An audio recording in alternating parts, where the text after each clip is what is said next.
Edgar, kāpēc sanāca tā, kā sanāca? Nu, pirmkārt, varbūt tās sākās viss ar muļķīgām kļūdām, ka pirmajā spēlē kaut kā izgājām. Es neteikšu, ka negatavi, bet vienkārši kaut kādas muļķīgas individuālas kļūdas pretinieks ir diezgan pieredzējis. Un, daži čaļi arī ir paspēlējuši lielo hokeju, un tāpēc vienkārši izmantoja tās mūsu kļūdas. Un mums ir daudz jaunu čaļu komandā un varbūt netik pieredzējuši. Protams, gribētos jau viņus apskriet un tā, bet kā ir, tā ir. Neko jau tur nevar. Nav vārda vienkārši. Negribās nevienu arī vainot. Tagad pirms pēdējās spēles, ka jums vairs nebija grūti atkāpties, bija jāuzvar obligāti. Kā Vjačeslavs Nazārovs lika jums spēlēt? To pašu, ko arī jūs pateicāt, ka nav ko zaudēt, nav kur atkāpties. Tikai uz vārtiem jāiet, un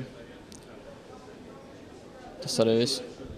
Šodien pašam arī pašās perioda beigās, kad likās, ka jums ir jau tā agresivitāte, jūs triecāt bortos, nedaudz pietrūka. Kas pietrūka? Tev arī pašam bija labs iespējas. Pietrūka. Kas tur varēja pietrūkt? Vienīgais meistarība, vārtu realizācija. Tas arī pietrūka, 2 vārdi.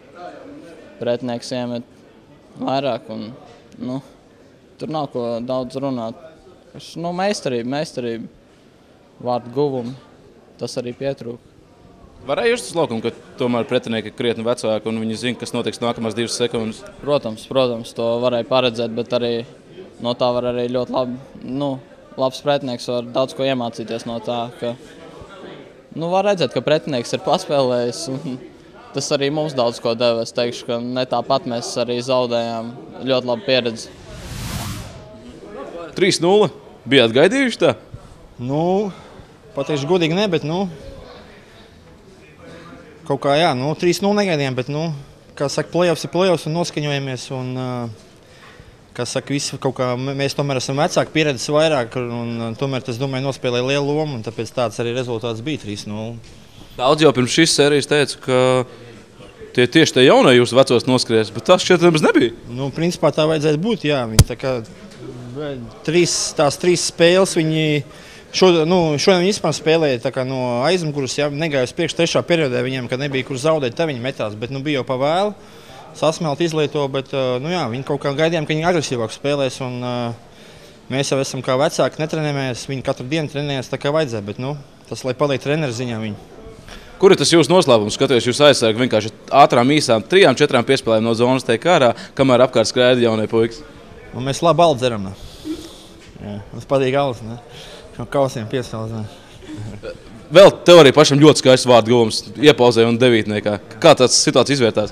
Pilnīgi negaidot. Pretinieks pazaudēja vidējā zonā ripiņu, un viņa atlaist man tieši laimīgi uz nūju, un es aizskrēju, un laimīgi sagadību iemet tuvajā devītniekā. Labs metiens.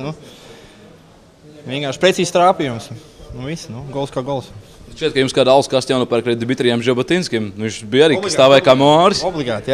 Viņš mums ir pievienojis arī arī sezonas beigās un iedevis komandai ticību ir un bija spēles reiz sezonā, kur pavilka mūs un parādīja, ka ir aiz mums kaut kas, un tas arī deva lielu lomu nospēlē mūsu spēlē tomēr. Nākamajā kārtā jau krietni nopietnāks Kurbats? Kurbats, jā. Būs interesanti, jā. Tā kā mums tur daudz pazīstam spēlē, daudz komandas biedri arī.